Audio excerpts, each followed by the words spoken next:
नमस्कार, स्वरूपा किचनमध्ये तुमचं स्वागत आहे।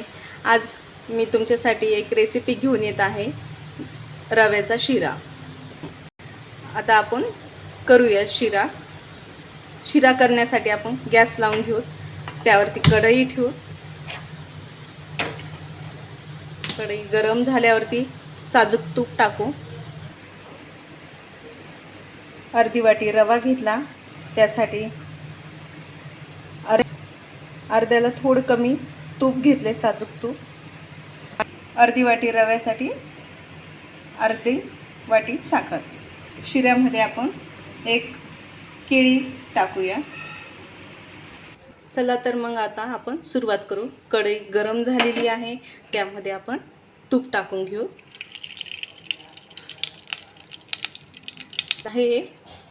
आता त्यामध्ये आपण रवा टाकू।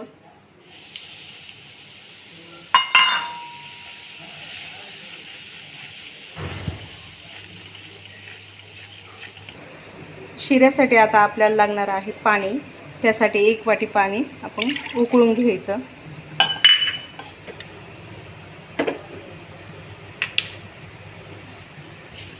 हा रवा छान असा भाजून घ्यायचा, लालसर होईपर्यंत। शिऱ्यासाठी लागणार आपण केळ मॅश करून घेऊ। रवा आता मस्त बदामी झाला आहे, त्यामध्ये आपण काजू बदामाचे तुकडे टाकूया। थोडेसे तुपामध्ये टाकल्यावरती खरपूस होतात। काजू टाकू, मनुके थोडं हलवून घ्यायचं। आपलं पाणी पण इकडे तापून झालेलं आहे।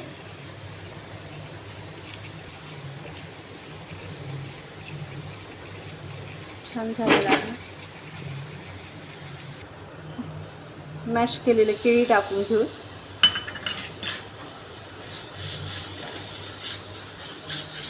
चांगलं रव्यामध्ये मॅश करून घ्यायचं मिक्स। अशा पद्धतीने आपण केलेलं आहे। रव्यामध्ये बेसन पीठ 1 चमचा ॲड करू पोह्याचा, त्यामुळे शिऱ्याची टेस्ट अजून खूप छान वाटते। पाणी टाकून घेऊ।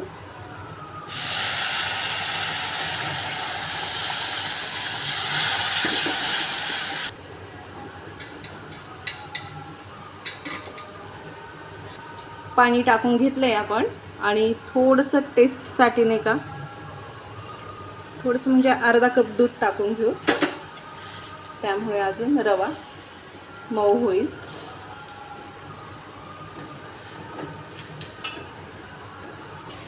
तर हे सगळे एकजीव झालेलं आहे।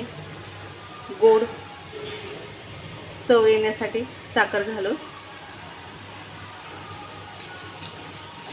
1 चमचा विलायची पावडर, थोडंसं जायफळ किसून घेऊ।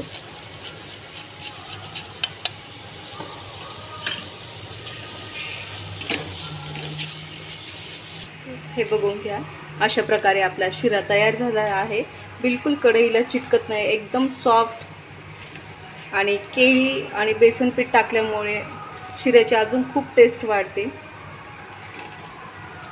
तुम्हाला आवडला असेल तर नक्की करून बघा, आणि लाईक करा, सबस्क्राईब करा आणि कमेंट करा।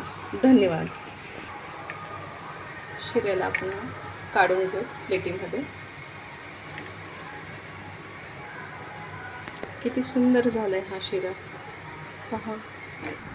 गार्निशिंग करू काजूचे तुकडे आणि बदामाचे तुकडे।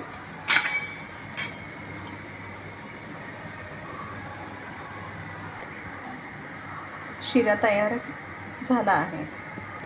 धन्यवाद।